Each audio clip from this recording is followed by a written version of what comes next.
जय श्री हरि। आप सभी भक्तों पर विष्णु भगवान और माता लक्ष्मी की कृपा सदा सर्वदा बनी रहे। प्यारे भक्तों, आज आप रसपान करेंगे माघ मास के कृष्ण पक्ष में पड़ने वाली सटटीला एकादशी व्रत की 5 महापुण्य फल देने वाली कथा। कथाओं को एकादशी व्रत में अनिवार्य रूप से श्रवण करना चाहिए। इन कथाओं को श्रवण करने से ही विष्णु भगवान अपने भक्तों की हर मनोकामना को पूर्ण करते हैं। इसलिए कथा को बड़े ही श्रद्धा और प्रसन्नचित मन से पूरा अवश्य सुनेगा और भगवान के सामने अपने मन की इच्छा अवश्य रखेगा। भगवान आप सभी भक्तों की हर मनोकामना को पूर्ण करे। प्रेम से बोलिए विष्णु भगवान की अनंत स्वरूपों की जय। सटटीला एकादशी व्रत कथा। एक समय दाल भव्य ऋषि ने पुलस्त्य ऋषि से पूछा कि हे महाराज, पृथ्वी लोक में मनुष्य ब्रह्म हत्या आदि महान पाप करते हैं, पराये धन की चोरी तथा दूसरे की उन्नति देखकर ईर्ष्या करते हैं, साथ ही अनेक प्रकार के व्यसनों में फंसे रहते हैं, फिर भी उनको नरक प्राप्त नहीं होता। इसका क्या कारण है?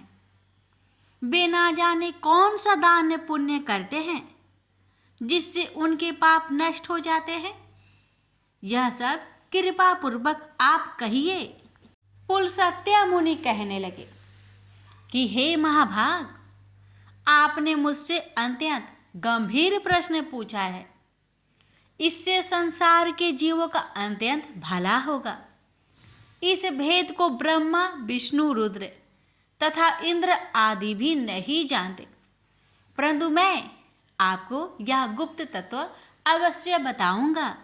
उन्होंने कहा कि माघ मास लगते ही मनुष्य को स्नान आदि करके शुद्ध रहना चाहिए। इंद्रियों को बस में कर काम, क्रोध, लोभ, मोह, अहंकार, ईर्ष्या तथा देश आदि का त्याग कर भगवान का स्मरण करना चाहिए। पुष्य नक्षत्र में गोबर, कपास, तेल मिलाकर उनके कंडे बनाना चाहिए। उन कंडों से 108 बार हवन करना चाहिए। उस दिन मूल नक्षत्र हो और एकादशी तिथि हो तो अच्छे पुण्य देने वाले नियमों को ग्रहण करें। स्नान आदि नित्य क्रिया से निवृत्त होकर सब देवताओं के देव श्री भगवान का पूजन करे और एकादशी व्रत धारण करे। रात्रि को जागरण करना चाहिए। उसके दूसरे दिन धूप, दीप, नैवेद्य आदि से भगवान का पूजन करके खिचड़ी का भोग लगाए। तत्पश्चात पेठा, नारियल, सीताफल या सुपारी का अर्घ्य देकर स्तुति करनी चाहिए। हे भगवान, आप दीनों को शरण देने वाले हैं। इस संसार सागर में फंसे हुओं का उद्धार करने वाले हैं। हे पुंडरीकाक्ष, हे विश्व भावन, हे सुब्रह्मण्य, हे पूर्वज, हे जगतपते, आप लक्ष्मी जी सहित इस तुच्छ अर्घ्य को ग्रहण करें। इसके पश्चात जल से भरा कुंड घड़ा ब्राह्मण को दान करें तथा ब्राह्मण को श्यामा गौ और तिल पात्र में देना भी उत्तम है। तिल स्नान और भोजन दोनों ही श्रेष्ठ है। इस प्रकार जो मनुष्य जितने तिलों का दान करता है उतने ही 1000 वर्ष स्वर्ग में वास करता है। तिल स्नान, तिल का उपटन, तिल का हवन, तिल का तर्पण, तिल का भोजन और तिलों का दान, ये तिल के 6 प्रकार है। इनके प्रयोग के कारण यह सटटीला एकादशी कहलाती है। इस व्रत के करने से अनेक प्रकार के पाप नष्ट हो जाते हैं। इतना कहकर पुलस्त्य ऋषि कहने लगे कि अब मैं तुमसे इस एकादशी की कथा कहता हूँ। एक समय नारद जी ने भगवान श्री विष्णु से यही प्रश्न किया था और भगवान ने जो सटटीला एकादशी का महात्म्य नारद जी को कहा था सो मैं तुमसे कहता हूँ। भगवान ने नारद जी से कहा कि हे नारद, मैं तुमसे सत्य घटना कहता हूँ, ध्यान पूर्वक सुनो। प्राचीन काल में मृत्यु लोक में एक ब्राह्मणी रहती थी। वह सदैव व्रत किया करती थी। एक समय वह 1 मास तक व्रत करती रही। इससे उसका शरीर अत्यंत दुर्बल हो गया। यद्यपि वह अत्यंत बुद्धिमान थी, तथापि उसने कभी देवताओं या ब्राह्मणों के निमित्त अन्न या धन दान नहीं किया था। इससे मैंने सोचा कि ब्राह्मणी ने व्रत आदि से अपना शरीर शुद्ध कर लिया है, अब इसे विष्णु लोक तो मिल ही जाएगा, परंतु इसने कभी अन्न का दान नहीं किया, इससे इसकी तृप्ति होना कठिन है। भगवान ने आगे कहा, ऐसा सोचकर मैं भिखारी के भेष में मृत्यु लोक में उस ब्राह्मणी के पास गया और उससे भिक्षा मांगी। वह ब्राह्मणी बोली, महाराज, किस लिए आए हो? मैंने कहा, मुझे भिक्षा चाहिए। इस पर उसने एक मिट्टी का ढेला मेरे भिक्षा पात्र में डाल दिया। मैं उसे ही लेकर स्वर्ग में लौट आया। कुछ समय बाद ब्राह्मणी भी शरीर त्याग कर स्वर्ग में आ गई। उस ब्राह्मणी को मिट्टी का दान करने से स्वर्ग में सुंदर महल मिला, परंतु उसने अपने घर को अन्न आदि सब सामग्रियों से शून्य पाया। यह देखकर ब्राह्मणी घबराकर वह मेरे पास आई और कहने लगी कि भगवान, मैंने अनेक व्रत आदि से आपकी पूजा की, परंतु फिर भी मेरा घर अन्न आदि सब वस्तुओं से शून्य है। इसका क्या कारण है? इस पर मैंने कहा, पहले तुम अपने घर जाओ, देव स्त्रियां आएंगी। पहले उनसे तुम सतटीला एकादशी का पुण्य और विधि सुन लेना, तब द्वार खोलना। मेरे ऐसे वचन को सुनकर वह अपने घर गई और जब देव स्त्रियां आईं और द्वार खोलने के लिए कहा तो ब्राह्मणी बोली, आप मुझे देखने आई हैं? तो पहले सतटीला एकादशी का महात्म्य मुझसे कहिए। तब उनमें से एक देव स्त्री कहने लगी, मैं कहती हूँ। जब ब्राह्मणी ने सतटीला एकादशी का महात्म्य सुना तब द्वार खोल दिया। देवंगनाओं ने उसको देखा कि ना तो वह गंधर्वी है और ना असुरी है, वरन पहले जैसी मानुषी है। उस ब्राह्मणी ने उनके कथानुसार सतटीला एकादशी का व्रत किया। इसके प्रभाव से वह सुंदर और रूपवती हो गई तथा उसका घर अन्न आदि समस्त सामग्रियों से युक्त हो गया। अतः मनुष्य को मूर्खता त्याग कर सतटीला एकादशी का व्रत और लोभ न करके तिल आदि का दान करना चाहिए। इससे दुर्भाग्य, दरिद्रता तथा अनेक प्रकार के कष्ट दूर होकर मोक्ष की प्राप्ति होती है। प्रेम से बोलिए लक्ष्मीपति विष्णु भगवान जी की जय। श्री नामदेव जी महाराष्ट्र के एक सुप्रसिद्ध संत थे। वे विठल भगवान के बहुत बड़े भक्त हुए। उनका ध्यान सदा विठल भगवान के दर्शन, भजन और कीर्तन में ही लगा रहता था। सांसारिक कार्यों में उनका जरा भी मन नहीं लगता था। वे एकादशी व्रत के प्रति पूर्ण निष्ठावान थे। वे उस दिन जल भी नहीं पीते थे। एकादशी की संपूर्ण रात्रि को हरि नाम संकीर्तन करते थे। एकादशी को वे न अन्न खाते और न किसी को खिलाते। एक दिन एकादशी की रात्रि को वे हरि नाम संकीर्तन कर रहे थे। उनके साथ अनेकानेक भक्त भी संकीर्तन कर रहे थे। अचानक एक छिनकाए हड्डियों का ढांचा मात्र एक वृद्ध ब्राह्मण उनके द्वार पर आया और बोला, मैं अत्यंत भूखा हूँ, मुझे भोजन कराओ, अन्यथा मैं भूख के मारे मर जाऊंगा।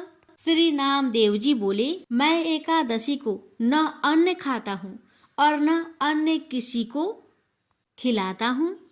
अतः ब्राह्मण देवता प्रातः काल सूर्य उदय का इंतजार करो, व्रत का पारण कर आपको भरपेट भोजन कराऊंगा। ब्राह्मण बोला, मुझे तो अभी ही भोजन चाहिए, मैं 120 वर्ष का बूढ़ा हूँ। एकादशी व्रत 8 वर्ष से लेकर 80 वर्ष तक के लोगों के लिए है। मैं भूख से मर जाऊंगा और तुमको ब्रह्म हत्या का पाप लगेगा। श्री नामदेव जी ने कहा, ब्राह्मण देवता, चाहे कुछ भी हो जाए, मैं आपको भोजन नहीं करा सकता, कृपया आप सुबह तक प्रतीक्षा करें। श्री नामदेव जी के ऐसे व्यवहार के प्रति अन्य ग्रामवासियों ने नामदेव जी को निष्ठुर कहा और ब्राह्मण को भोजन देना चाहा, परंतु ब्राह्मण ने भोजन लेने से इनकार कर दिया और कहा, यदि मैं भोजन ग्रहण करूंगा तो सिर्फ और सिर्फ नामदेव से ही करूंगा। श्री नामदेव जी ने जब ब्राह्मण को भोजन ना दिया तो कुछ ही समय में उसके प्राण पेखरू उड़ गए। वहां उपस्थित सभी लोग भी श्री नामदेव जी के प्रति अपशब्द कहने लगे और उन्हें हत्यारा कह कहकर संबोधित करने लगे। श्री नामदेव जी कुछ न बोले, पूर्वतः विठल भगवान के भजन और कीर्तन में ही लगे रहे तथा एक पल के लिए उठे और मृतक शरीर को ढक कर रख दिया। वह मृत देह के समक्ष नाम संकीर्तन करते रहे। प्रातःकाल श्री नामदेव जी ने व्रत पारण किया और एक चिता बनवाई। स्वयं उस ब्राह्मण के पार्थिव शरीर को अपनी गोद में लेकर चिता पर बैठ गए। चिता को प्रज्वलित किया गया। जब आग की लपटें श्री नामदेव जी तक पहुंचने ही वाली थी तो अचानक वह ब्राह्मण उठा और श्री नामदेव जी को उठकर चिता से बाहर कूद पड़ा। जब तक नामदेव जी कुछ समझ पाते वह बूढ़ा अंतर्ध्यान हो गया। स्वयं विठल भगवान ही उनकी परीक्षा लेने आए थे। इस घटना को देखकर सब आश्चर्यचकित हो गए और श्री नामदेव जी की जय जयकार करने लगे। धन्य है श्री नामदेव जी। चित्त में प्रज्ञा का प्रकाश, ज्ञान का दीपक जले, तभी ठाकुर जी का निराहार स्वरूप दिखाई देता है। भगवान श्रवण से चित्त रूपी दीपक जलाने का प्रयास मानव को करना चाहिए। मानव को अज्ञानता से लड़ना चाहिए, मगर आलोचना और अज्ञानता पर चर्चा करके अपना समय बर्बाद नहीं करना चाहिए। प्रेम से बोलिए श्री हरि लक्ष्मी नारायण भगवान जी की जय, विठल भगवान की जय। एक बूढ़ा ब्राह्मण था। वह रोज पीपल को जल से सींचता था। पीपल में से रोज एक लड़की निकलती और कहती, पिताजी मैं आपके साथ जाऊंगी। यह सुनते सुनते बूढ़ा दिन व दिन कमजोर होने लगा। तो बुढ़िया ने पूछा कि क्या बात है? बूढ़ा बोला कि पीपल से एक लड़की निकलती है और कहती है कि वह भी मेरे साथ चलेगी। बुढ़िया बोली कि कल ले आना उस लड़की को, जहाँ 6 लड़कियां पहले से ही है हमारे घर में, वहाँ 7वीं लड़की और सही। अगले दिन बूढ़ा उस लड़की को घर ले आया। घर लाने के बाद बूढ़ा ब्राह्मण आटा मांगने गया तो उसे पहले दिनों की अपेक्षा आज ज्यादा आटा मिला था। जब बुढ़िया वह आटा छानने लगी तो लड़की ने कहा कि लाओ माँ, मैं छान देती हूँ। जब वह आटा छानने बैठी तो पारात भर गई। उसके बाद माँ खाना बनाने जाने लगी तो लड़की बोली कि आज रसोई मैं जाऊंगी। तो बुढ़िया बोली कि ना, तेरे हाथ जल जाएंगे। लेकिन लड़की नहीं मानी और वह रसोई में खाना बनाने गई तो उसने तरह तरह के 36 व्यंजन बना डाले और आज सभी ने भर पेट खाना खाया। इससे पहले वह आधा पेट भूखा ही रहते थे। रात हुई तो बुढ़िया का भाई आया और कहने लगा कि दीदी मैं खाना खाऊंगा। बुढ़िया परेशान हो गई कि अब खाना कहाँ से लाएंगे। लड़की ने पूछा क्या बात है माँ? उसने कहा कि तेरा मामा आया है और रोटी खाएगा, लेकिन रोटी तो सबने खा ली है, अब उसके लिए कहाँ से लाऊंगी। लड़की बोली कि तू चिंता मत कर, मैं बना दूंगी। और वह रसोई में गई और मामा के लिए 3600 व्यंजन बना दिए। मामा ने भरपेट खाया और कहा भी कि ऐसा खाना इससे पहले उसने कभी नहीं खाया है। बुढ़िया ने कहा कि भाई, तेरी पावनी भांजी है, उसी ने बनाया है। शाम हुई तो लड़की बोली कि माँ, चौका लगा के चौके का दिया जला देना, कोठे में मैं सोऊंगी। बुढ़िया बोली कि ना बेटी, तो डर जाएगी। लेकिन वह बोली कि ना, मैं ना डरूंगी, मैं अंदर कोठे में ही सोऊंगी। वह कोठे में ही जाकर सो गई। आधी रात को लड़की उठी और चारों ओर आंख मारी तो धन ही धन हो गया। वह बाहर जाने लगी तो एक बूढ़ा ब्राह्मण सो रहा था। उसने देखा तो कहा कि बेटी, तू कहाँ चली? लड़की बोली कि मैं तो दरिद्रता दूर करने आई थी, अगर तुम्हें दूर करवानी है तो करवा लो। उसने बूढ़े के घर में भी आंख से देखा तो चारों ओर धन ही धन हो गया। सुबह सवेरे सब उठे तो लड़की को ना पाकर उसे ढूंढने लगे कि पावनी बेटी कहाँ चली गई। बूढ़ा ब्राह्मण बोला कि वह तो लक्ष्मी माता थी, जो तुम्हारे साथ मेरी दरिद्रता भी दूर कर गई। हे लक्ष्मी माता, जैसे आपने उनकी दरिद्रता दूर की, वैसे ही सबकी करना। एक नगर में एक गरीब ब्राह्मण अपनी पत्नी के साथ रहता था। वह भिक्षा मांग मांग कर अपना जीवन गुजारता और भगवान की पूजा में लगा रहता था। वह उतने ही भिक्षा मांगता जिससे उसके और उसके परिवार का पेट भर सके। उस नगर का राजा बहुत धनवान था और ब्राह्मणों का आदर करने वाला था। राजा किसी भी ब्राह्मण को अपने महल से खाली हाथ नहीं जाने देते थे। दूर दूर से ब्राह्मण राजा के पास आते और मुंह मांगा दान लेकर आशीर्वाद देते हुए वापस चले जाते थे। एक दिन ब्राह्मण की पत्नी ने ब्राह्मण से कहा कि दूर दूर के ब्राह्मण राजा से मनचाहा दान लेकर चले आते हैं और तुम भी यहाँ रहकर राजा के पास नहीं जाते। जन्म भर मैं कंगाली का झक झेलूं, आज तुम जाओ और राजा से कुछ मांग कर लाओ। ब्राह्मण ने पत्नी को समझाते हुए कहा, तू तो बावड़ी है, हमें धन की क्या जरूरत? हमें इतना तो मिल ही जाता है जिससे हम अपना पेट भर सके, और राजा का धन तो अच्छा नहीं होता, वो हमें नहीं लेना चाहिए। ब्राह्मण की पत्नी जिद पर अड़ गई और बोली, मैं तुम्हारी एक भी बात सुनने वाली नहीं। कब तक हम कंगाली में जीते रहेंगे? तुम तो रोज माला लेकर बैठ जाते हो। अपने बच्चे को क्या खिलाएंगे और क्या पहनाएंगे? जब बच्चे दूसरे बच्चों को पहनते, ओढ़ते और खाते पीते देखेंगे तो उनका भी मन ललचाएगा।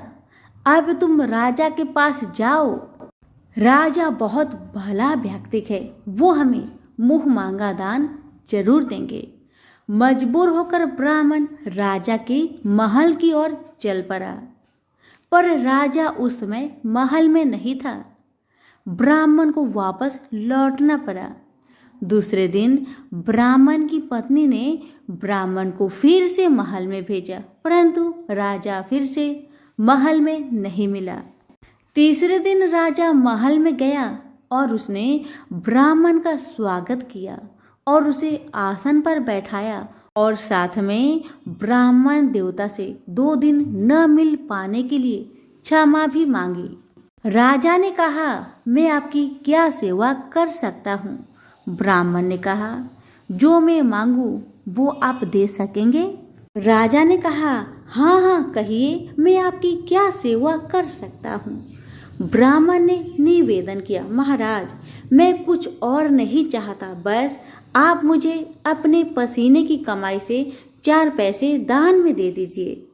ब्राह्मण की बात सुन राजा बहुत हैरान हो गए और मन ही मन सोचने लगे कि मेरे महल में कितने सारे धन पड़े हैं, पर मेरी मेहनत की एक कौड़ी भी नहीं है।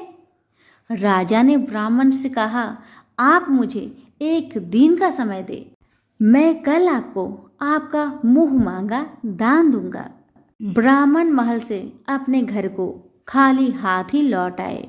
ब्राह्मण को खाली हाथ आता देख पत्नी बोली, क्या हुआ, राजा ने कुछ दिया नहीं? ब्राह्मण बोला, राजा ने कल देने के लिए कहा है। ब्राह्मण की पत्नी सोचने लगी, शायद इन्होंने बहुत सारा धन मांगा होगा और राजा को इसकी व्यवस्था करने में समय लग रहा होगा, इसलिए कल बुलाया है। दूसरी ओर राजा ने अपने राजसी कपड़े बदलकर फटे पुराने कपड़े पहने और मजदूर जैसा भेष बना लिया। जब राजा की पत्नी ने देखा और कारण पूछा तो राजा ने सब कुछ बताया। रानी बोली, मैं भी आपके साथ चलूंगी। राजा के हाँ कहने पर रानी भी पुरानी साड़ी पहनकर आ गई। इस प्रकार राजा रानी मजदूरी की तलाश में शहर निकले। लुहारों के मोहल्ले में जाकर राजा ने आवाज लगाई, किसी को मजदूर चाहिए? आखिरकार एक लुहार ने उन्हें बुला लिया, जो पहिए पर हाल चढ़ाने की तैयारी कर रहा था।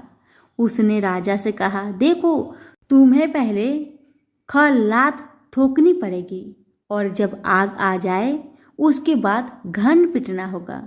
फिर रानी की ओर देखकर कहा, तुम्हें कुएं से पानी लेकर होदी भरनी होगी और कोयले वाले घर से कोयला लेकर भट्टी में डालना होगा। तुम दोनों के दिन भर काम करने के लिए मैं तुम्हें 2-2 आने दूंगा। अगर काम पसंद हो तो बोलो, नहीं तो अपना रास्ता नापो। राजा रानी लोहार के बताए काम को करने लगे। राजा खलात ठोकने लगा पर उससे काम ठीक से नहीं हो पा रहा था। लोहार नाराज होकर राजा को ठीक से काम करने के लिए कहता है। राजा जैसे तैसे अपना काम करने लगा। रानी भी कुएं से पानी भरकर लाने लगी। रानी के हाथ में फफोले पड़ गए। किसी तरह बड़ी कठिनाइयों से उसने पानी का हौज भरा।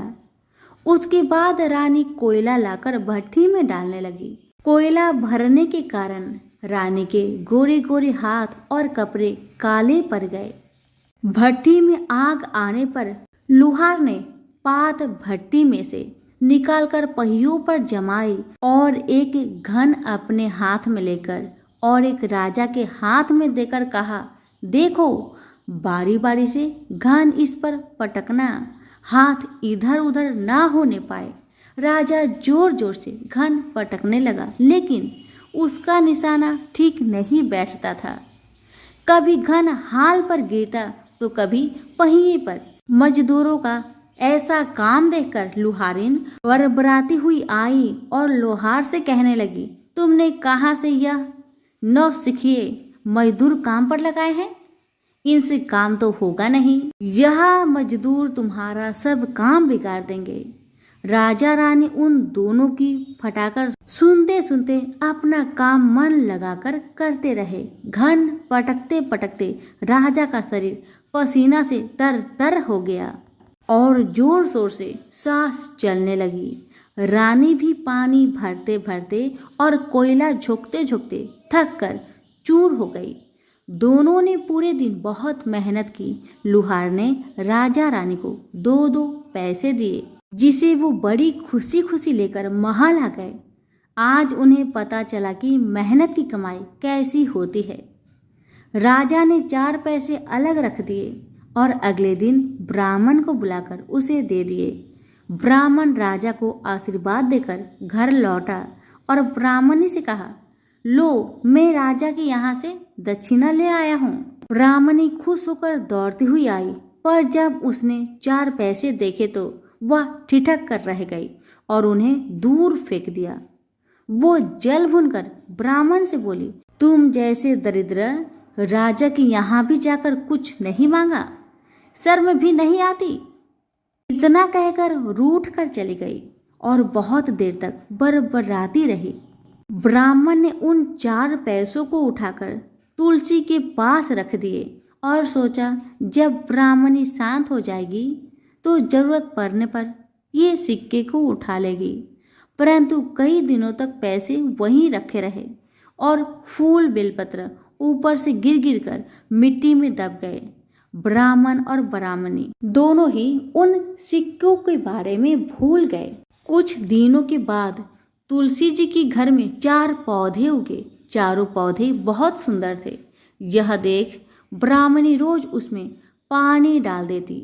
4 महीने बाद वो पौधे बड़े हो गए और उनमें फूल लगने लगे। फूल सूखने पर इनसे मोती झरने लगी। ब्राह्मण और ब्राह्मणी ने कभी मोती नहीं देखे थे। वो समझे कि कोई बीज है। हर रोज कई कई फूल झरते और मोती पूरे तुलसी पर बिखर जाते। ब्राह्मणी उन मोतियों को समेट कर घर के एक कोने में डाल देती। इस तरह वहां मोतियों का ढेर लग गया था। एक दिन एक सब्जी वाली आई। ब्राह्मणी को सब्जी लेनी थी पर उसके पास पैसे नहीं थे। उसने सब्जी वाली से कहा, क्या तुम इन चमकदार बीजों के बदले सब्जी दे सकती हो? सब्जी वाली ने देखा तो वो पहचान गई, अरे ये तो मोती है। उसने खुशी खुशी ब्राह्मणी को उन मोतियों के बदले उनकी मनपसंद सब्जी दे दी। अब से हर रोज ऐसा होने लगा। ब्राह्मणी और सब्जी वाली दोनों खुश थे। सब्जी वाली यह सोचकर खुश थी कि मुझे 1 पैसे की तरकारी के बदले हजारों का माल मिलता है, और ब्राह्मणी ये सोचकर खुश थी कि इस बीजों के बदले सब्जी मिल जाती है। इस प्रकार कई महीने बीत गए। उधर राजा के महल में कई राजहंस थे जो मोती चुगते थे। राजा का यह नियम था, जब राजहंस मोती चुग लेते थे उसके बाद ही राजा और उसका परिवार भोजन करता था। एक समय बाद राजा का सारा धन उन मोतियों और दान देने में खर्च हो गया। अब राजा को मोती खरीदने के पैसे तक नहीं बचे। यह खबर पूरे नगर में फैल गई। ब्राह्मण और ब्राह्मणी को जब यह पता चला तो उन्होंने यही विचार किया कि राजा बहुत दानी और नेक दिल है। उसने अपना सब कुछ दान कर दिया, यहाँ तक कि शायद उनके पास खाने को भी कुछ नहीं है। ऐसा हालत में हमें उन लोगों की सहायता करनी चाहिए। ब्राह्मण ने ब्राह्मणी से कहा, अगर तू कहे तो इसमें से कुछ बीज राजा को दे दूं। तू कहती है इससे सब्जी और खाने की चीज मिल जाते हैं। ब्राह्मणी ने कहा, हाँ, मैं रोज इसके बदले सौदा लिया करती हूँ। ऐसा कहकर ब्राह्मणी 1 टोकरी बीज भर लाई। ब्राह्मण राजा के पास पहुंचा और उसे वो मोती दिए और राजा को सारी बात बताई। राजा उन मोतियों को देखकर चौंक गया। उसने मोती राजहंस को दिए। राजहंस उन्हें चुगने लगे। यह देख राजा ने ब्राह्मण से कहा, 1-1 मोती सैकड़ों रुपए का है। सच बताए, आपके पास इतने मोती कहाँ से आए? ब्राह्मण बोला, महाराज, ऐसे बीज तो हमारे घर पर बहुत हैं। और राजा को पूरी बात बताई। राजा अपने मंत्रियों के साथ ब्राह्मण के घर पहुंचे और उन चारों पेड़ों को देखा। पूछताछ में उन सिक्के वाली बात सामने आ गई। जब पेड़ों को देखा तो उनकी जड़ के पास वही सिक्के चिपके हुए थे। आज ब्राह्मण और ब्राह्मणी को मालूम हुआ कि उनके पास लाखों करोड़ों की दौलत है, जिसे वो साधारण बीज समझते थे। ब्राह्मण ने सोचा कि मेरे लिए यह धन किस काम का। ऐसा सोच ब्राह्मण ने सारे मोती राजा को दान में दे दिए। राजा की आंखें भी खुल गई। मेहनत के धन की कीमत उन्हें मालूम पड़ गई। उस दिन राजा ने प्रण कर लिया कि मैं खजाने के पैसे से 1 भी पैसा अपने खर्च में नहीं लगाऊंगा। अपना खर्च मेहनत करके चलाऊंगा। खजाने और ब्राह्मण के दान से राजा ने जनता का हित में कई धर्म कर्म के काम शुरू कर दिए। हे तुलसी माता, जैसे आपने ब्राह्मण परिवार पे अपनी कृपा बरसाई, वैसे ही आपकी कथा कहने वाले, सुनने वाले, हुक्कारे भरने वालों पर अपनी कृपा सदा बनाए रखे। तो प्रेम से बोलिए, तुलसी मैया की जय हो। महाभारत की युद्ध समाप्ति के बाद अर्जुन को वहम हो गया कि वो श्री कृष्ण के सर्वश्रेष्ठ भक्त हैं। अर्जुन सोचते हैं कि कन्हैया ने मेरा रथ चलाया, मेरे साथ रहे, इसलिए मैं भगवान का सर्वश्रेष्ठ भक्त हूं। अर्जुन को क्या पता था कि वो केवल भगवान के धर्म की स्थापना का जरिया था। फिर भगवान ने उसका गर्व तोड़ने के लिए उसे एक परीक्षा का गवाह बनाने के लिए अपने साथ ले गए। श्री कृष्ण और अर्जुन ने योगियों का भेष बनाया और वन से एक शेर पकड़ा और पहुंच जाते हैं भगवान विष्णु के परम भक्त राजा मोरध्वज के द्वार पर। राजा मोरध्वज बहुत ही दानी और आव भगत वाले थे। अपने दर पे आए किसी को भी वो खाली हाथ और बिना भोजन के नहीं जाने देते थे। दो साधु एक सिंह के साथ दर पे आए हैं, ये जानकर राजा नंगे पांव दौड़ के द्वार पर गए और भगवान के तेज से नतमस्तक हो आतिथ्य स्वीकार करने के लिए कहा। भगवान कृष्ण ने मोरध्वज से कहा कि हम मेजबानी तब ही स्वीकार करेंगे जब राजा उनकी शर्त माने। राजा ने जोश से कहा, आप जो भी कहेंगे मैं तैयार हूं। भगवान कृष्ण ने कहा, हम तो ब्राह्मण हैं, कुछ भी खिला देना, पर ये सिंह नरभक्षी है। तुम अगर अपने एक लौटे बेटे को अपने हाथों से मारकर इसे खिला सको तो ही हम तुम्हारा आतिथ्य स्वीकार करेंगे। भगवान की शर्त सुन मोरध्वज के होश उड़ गए। फिर भी राजा अपना आतिथ्य धर्म नहीं छोड़ना चाहता था। उसने भगवान से कहा, प्रभु मुझे मंजूर है, पर एक बार मैं अपनी पत्नी से पूछ लूं। भगवान से आज्ञा पाकर राजा महल में गया तो राजा का उतरा हुआ मुख देखकर पतिव्रता रानी ने राजा से कारण पूछा। राजा ने जब सारा हाल बताया तो रानी की आंखों से आंसू बहने लगे। फिर भी वो अभिमान से राजा से बोली कि आपकी आन पर मैं अपने सैकड़ों पुत्र कुर्बान कर सकती हूँ। आप साधु को आदर पूर्वक अंदर ले आइए। अर्जुन ने भगवान से पूछा, माधव ये क्या माजरा है, आपने ये क्या मांग लिया? कृष्ण बोले, अर्जुन तुम देखते जाओ और चुप रहो। राजा तीनों को अंदर ले आए और भोजन की तैयारी शुरू की। भगवान का 56 भोग परोसा गया, पर अर्जुन के गले से उतर नहीं रहा था। राजा ने स्वयं जाकर पुत्र को तैयार किया। पुत्र भी 3 साल का था, नाम था रतन कंवर। वो भी माता पिता का भक्त था। उसने भी हंसते हंसते अपने प्राण दे दिए, परंतु उफ ना की। राजा रानी ने अपने हाथों में आड़ी लेकर पुत्र के 2 टुकड़े किए और सिंह को परोस दिया। भगवान ने भोजन ग्रहण किया, पर जब रानी ने पुत्र का आधा शरीर देखा तो वो आंसू रोक नहीं पाई। भगवान इस बात पर गुस्सा हो गए कि लड़के का एक फार कैसे बच गया। भगवान रुष्ट होकर जाने लगे तो राजा रानी रोकने की मिन्नतें करने लगे। अर्जुन को एहसास हो गया था कि भगवान मेरे ही गर्व को तोड़ने के लिए ये सब कर रहे हैं, तो स्वयं भगवान के पैरों में गिरकर विनती करने लगा और कहने लगा कि आपने मेरे झूठे मान को तोड़ दिया है। राजा रानी के बेटे को उनके ही हाथों से मरवा दिया और अब रूठ के जा रहे हो, ये उचित नहीं है। प्रभु मुझे माफ करो और भक्त का कल्याण करो। तब केशव ने अर्जुन का घमंड टूटा जान रानी से कहा कि वो अपने पुत्र को आवाज दे। रानी ने सोचा, पुत्र तो मर चुका है, अब इसका क्या मतलब, पर साधुओं की आज्ञा मानकर उसने पुत्र रतन कंवर को आवाज लगाई।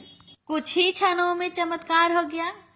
मृत रतन कंवर, जिसका शरीर शेर ने खा लिया था, वो हंसते हुए आकर अपनी मां से लिपट गया। भगवान ने मोरध्वज और रानी को अपने विराट स्वरूप का दर्शन कराया। पूरे दरबार में वासुदेव कृष्ण की जय जयकार गूंजने लगी। भगवान के दर्शन पाकर अपनी भक्ति सार्थक जान मोरध्वज की आंखें भर आई और वो बुरी तरह बिलखने लगे। भगवान ने वरदान मांगने को कहा तो राजा रानी ने कहा, भगवान एक ही वर दो कि अपने भक्त की ऐसी कठोर परीक्षा न ले जैसी आपने हमारी ली। तथास्तु कहकर भगवान ने उनको आशीर्वाद दिया और पूरे परिवार को मोक्ष दिया। प्रेम से बोलिए जय श्री कृष्ण, राधे राधे।